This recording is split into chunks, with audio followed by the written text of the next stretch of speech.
Yeah. Oh my baby, you know money no day, baby I be okay. I will no play, I go work hard, I know baba day. Take a look at me now, everything's gonna change soon. Make you be with me now, and my order and you're gone too soon. Baby I better find you. Welcome to the African Dream Show. This is the voice of Ofori, your host and producer. On today's edition of the show, we are going to learn about the internationally renowned Quander family, whose American lineage traces back more than 300 years in the Maryland and Virginia area. The family's history includes involuntary servitude to George Washington at his Mount Vernon plantation. Quander family. The Quander family is believed to be the oldest documented African-American family that has come from African ancestry to present-day America. Historians believe so because they cannot find any records of any other African-American family whose ancestry has been consistently kept and published. The origins began in Ghana, and now the majority resides in either Maryland or Virginia, Washington, D.C., and more recently parts of Pennsylvania. Origin. The Quanders originated from the Fanti tribe in Ghana, West Africa. A man by the name of Eja Amaquando was kidnapped during the African slave trade during the late 17th century and transported to the United States.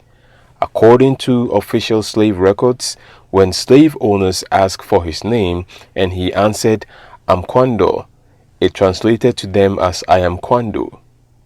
The next few generations of Quanders went by the name Quandu rather than Quander. Other variations used include Quando and Quando.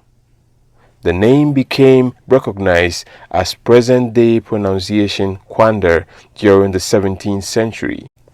Eja Amaquando had two sons, who were both taken away from him and split up. One was sent to Maryland and the other sent to Virginia. The first known records of the Quando family existing as free people descend from Maryland, specifically the family member Henry Quando. A slave owner by the name of Henry Adams from Port Tobacco, Charles County, Maryland, included the freedom of the Maryland Quandos in his will on October 13, 1684. The Quandos who reside in Virginia are the ones in direct relation to George Washington, as well as the ones who remained in slavery up until the death of Martha Washington. Where the family's free members acquired land, Quander Road and later Quander Road Elementary School were named after the family. At least one home built along Quander Road has been standing for 100 years. Slavery to George Washington. Nancy Quander and her mother, Suki Bay, were amongst the slaves who worked on the grounds of George Washington's Mount Vernon. Nancy Quander worked as a spinner for the Washington family and began her work once she was age 13 years old. She worked in a small back room behind the slave quarters. The slave quarters were two one-story wings, one a female wing and the other male. Even if the slaves were married, they had to sleep separately. The quarters consisted of a working area and sleeping room, both of which had conditions that were unsanitary in addition to being small, and every room contained a fireplace as well. In his will, George Washington stated that he wanted his 124 slaves to be released upon the death of his wife, Martha Washington. George Washington died on December 14, 1799, with Martha signing a deed of manumission in December 1800, and the slaves were set free on January 1st, 1801. On that date, Nancy Quander, being one of the slaves included in Washington's will, was freed. She returned to his tombstone with 10 others about 30 years later to pay their respects attributed to their loyalty to Washington, whom they claimed to have been like a father. Family reunions. There are two branches of Quanders, those who reside in Maryland and those in the Virginia, Washington, D.C. area. The Quanders of Virginia and Washington, D.C. have been celebrating annual family reunions since 1926. The Quanders of Maryland did not begin the tradition until 1974.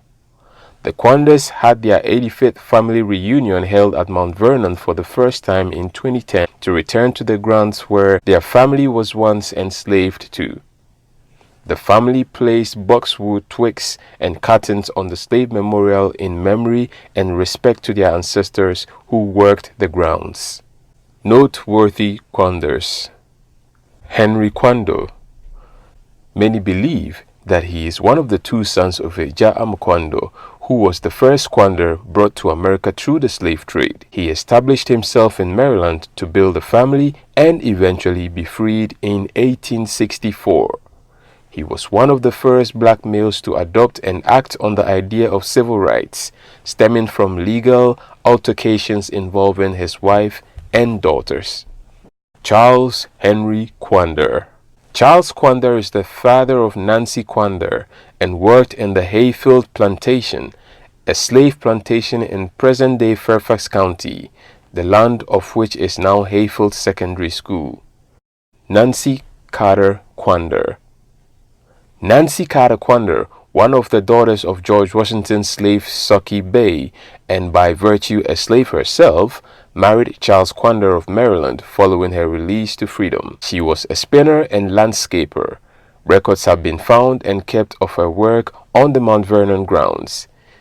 Nellie Quander was a 1910 initiate of Alpha Kappa Alpha sorority and served as its first international president. She led a group of 5 other sorority members, which included 2 founders, which ensured Alpha Kappa Alpha's perpetuity by securing legal incorporation on January 29, 1913.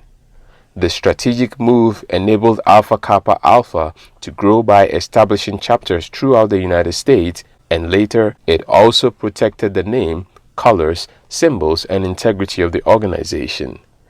Elizabeth Ann Quander. Elizabeth Ann Quander was one of the first lead singers with the Duke Ellington Band. For a ceremony in her honor, she sang at the White House for former President Jimmy Carter in 1977, long after her retirement. Rohulamin Quander. Rohulamin Quander will be our special guest later in today's show. He is president of the Quander Historical Society, as well as an administrative judge for Washington, D.C. until his retirement in 2011. Follow the Quander family history and story on their official website. Hello there, this is Ofori, and this is your favorite human interest chat show. It's called The African Dream. Today we have a very special guest. I'm going to be asking him some of the questions you sent to me and have him answer from his perspective. Welcome to the African Dream, sir. Well, thank you. I'm delighted to be here. And when you say African Dream, it's not a dream. We got to wake up and make things happen. Right. And the term African Dream is so significant because it helps us to realize there's a job that we as people of African descent have to do. Right. Take on responsibilities. Right. Yeah. Right. That's interesting that you put it. I named it my firm. It's a communication and information consultancy. Yes. That I started just about around 2015, and I named it the African Dream because, like you said, when you go to bed and you dream about all the things you wish for and want to get done, you have to wake up at a point in time and get to work at it. Absolutely. Make your dream come true. That's true. Yeah. So since I have you here, we receive some questions from some of our viewers about life in America, and also those who watch the show who are not in America and outside, the continent of the Americas, especially in Africa. Some people would ask, I really want to come to America because I feel like there are lots and lots of opportunities out in the USA. What do you say to such people? Well, I say to anybody who wants to come here to the United States of America, right now the political climate isn't the best for coming here as an immigrant, but do not give up your hope, plan, or dream. If you really want to come here, the best and easiest way to come is to bring a skill with you.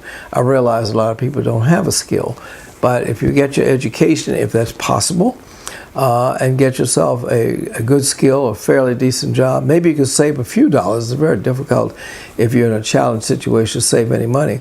But do every legal opportunity if you're able to come here as a visitor. Don't overstay illegally, but it'll give you a chance to taste what American life is like. If you can come, you should take advantage of that opportunity, because a lot of people, this is how they get here. And realize that America, and the United States in particular, it's not the land of milk and honey. There is no money laying down on the street. You work very hard here. But the money you earn here is probably more than you could earn back at home. And then when you earn that money, you have to remember where you came from. You have to send some of that money back to the family to support them. But at the same time, don't be silly about it. Don't send too much, because the more you send, the more they'll want. And the other thing is, if you're going to live the American dream, you have got to save money, find a way to expand your money. A simple bank account won't do it. If you get in with a financial advisor, even with a small amount, to begin to build your American dream. So if it's a vegetable stand, that can become a corner store, that you can end up being a buyer for the supermarket. You have built up over time. There's no singular answer. But America, to get to the USA, be prepared for hard work. But I know you probably will bring a work ethic from your country, which is very important here, because so many of our people, local people, don't have that work ethic anymore. And so many United States citizens will say, you know, I like those people from whatever country it is, because they come here, they're ready to work, and they work very hard. Now, you talk about bring a skill, and the fact that most Americans like the work ethic, not just of Africans, but of immigrants, wherever they may be coming from, you know, into the United States to somewhat pursue the American dream. Looking at the current immigration situation going on under the Donald Trump presidency, do you feel that is a betrayal to what makes America? In my mind, it is clearly a betrayal. As it says at the Statue of Liberty, and I may not get it exactly right, give me your tired, your poor, your restless, yearning to breathe free. And when Trump had the nerve to say, no more immigrants, we are full, nothing was further from the truth. We are not full. This country is built upon immigrants, whether they're Native Americans or they came here in chains. We all came here, and we are all here together. So what means an American can be of any color, any culture, any language. Working hard together is what it means to be an American. And I want my brothers and sisters from Africa to realize, fill up those visa waiting lists, push and come to the university. If you're able to come to study at the university, then you'll be able, very likely, to be able to stay here and make a living and help your children to understand what it means to be responsible. So this is very important. Although the Quanders have been here since the 1600s, my mother was an immigrant. I'm a first-generation American on my mother's side from the Caribbean, from Barbados. And I know how hard my grandmother worked to get here. I know how hard my mother worked as a young teenager once she got here, before she and my father met and married.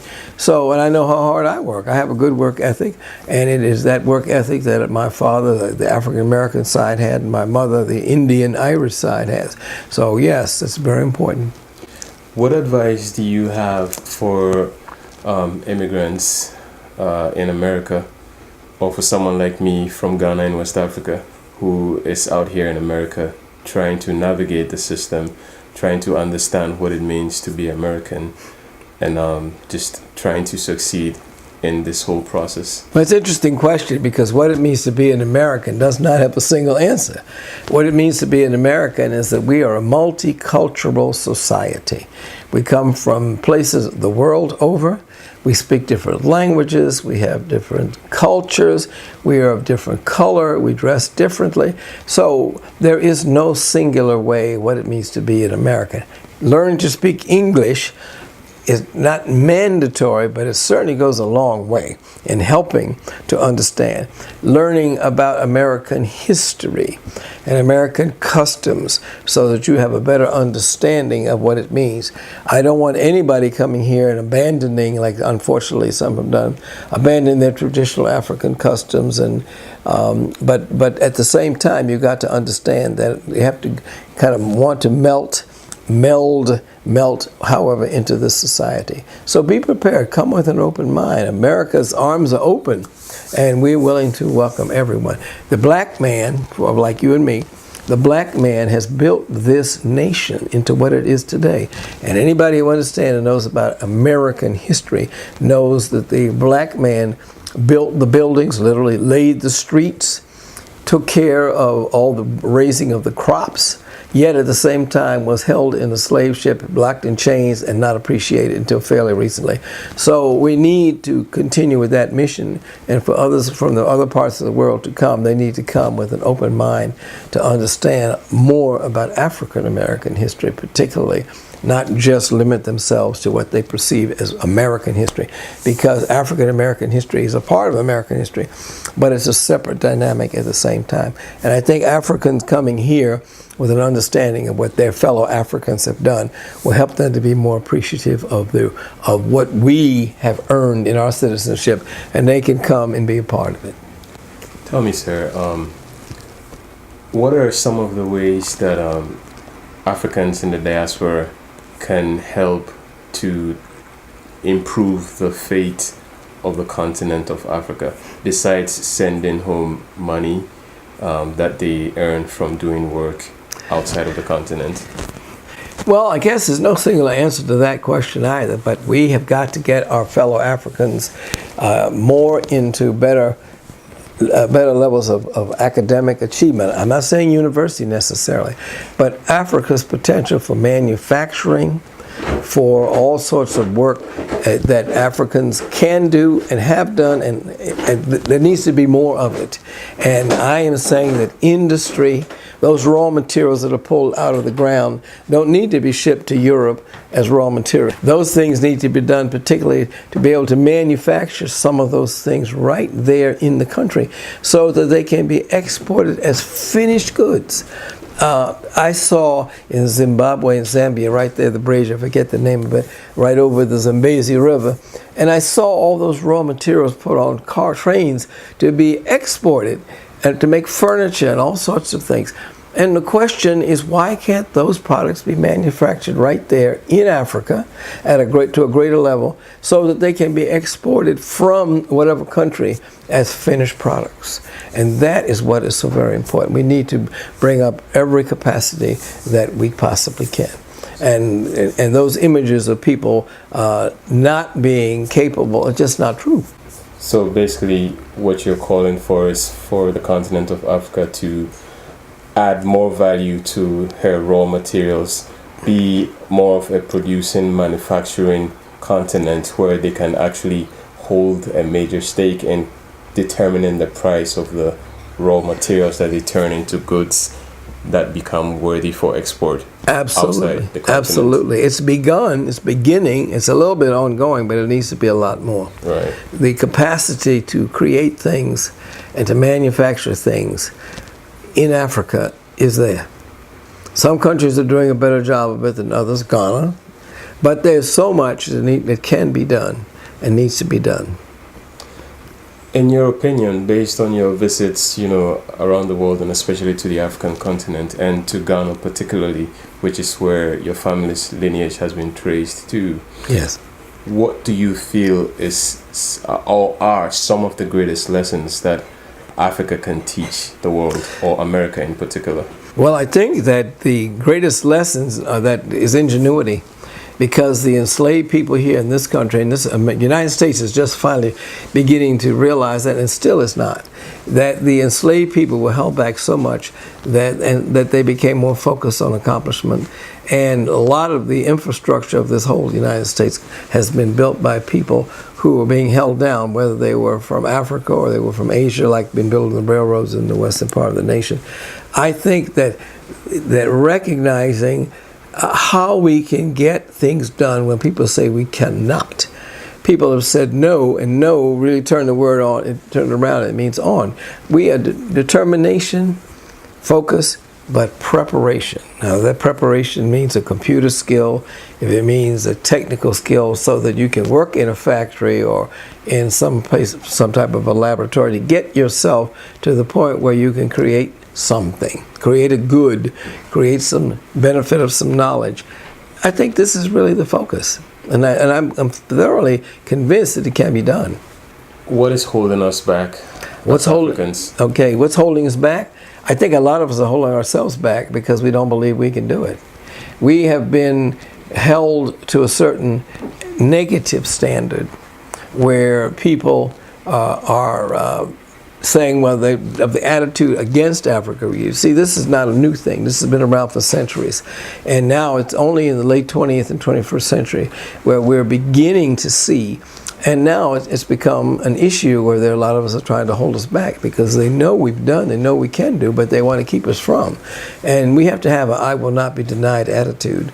And I'm afraid so many of our elected leaders in Africa have not taken on that responsibility of sharing power and getting other people involved. Too many dictatorships and absolute powers has also held us back in a significant way. What are some of the ways, especially the youth, can take advantage of, the modern technologies to move their respective African nations forward? Well, the key is education. And in that particular line, that's classroom education, academic education. And that education will take them in different directions. Some will go to university, some will go to trade and technical areas, and some will learn to be better farmers in terms of farm tools and irrigation and fertilization. The key is in the youth. The youth represent today. Me, I still some today, but I represent yesterday. But the key is to build upon what has been done before. President Barack Obama made it very clear he did not get there by himself. Dr. Martin Luther King said the same thing in his due course. Rosa Parks, the same thing. They built upon what had gone before. And what had gone before, we have to stop, look, and listen sometimes, take heed of ourselves and measure our accomplishments, and then we can go on. You said take heed of ourselves and measure our accomplishments. There has been a certain group of thoughts that have called very much for the giving of reparations to Africa as a continent for the damage caused it by slavery. And the excuse they're standing on is that there's been other, countries and a section of people or groups of people in Europe and other parts of the world that have received hefty amounts in cash as reparation for unfortunate experiences and occurrences that has been meted out onto them through whatever external force in aggressive ways. And these people are saying, why not Africa? Okay, well, you said why not Africa? I think the focus in this country, for the most part, is not focused on reparations to Africa. The focus seems to be reparations to African Americans in this country who have been the victims of the slave trade, the victims of denial.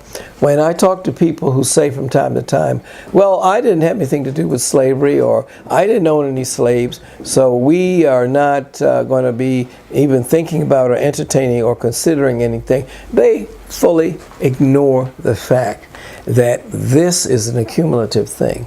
They have held us in bondage.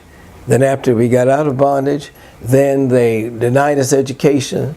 They imposed the Jim Crow, the segregation, all the opportunities. It's the accumulated denial. So they have gotten rich. We talk about white privilege. The universities, I don't know if you know this, but the major universities of this nation, Harvard, University of Pennsylvania, just to name a couple, Princeton, Dartmouth, and name two more, Brown, another one, they were founded on slave money. A lot of people don't realize they were founded because some of the owners, founders of those universities were people who owned slaves.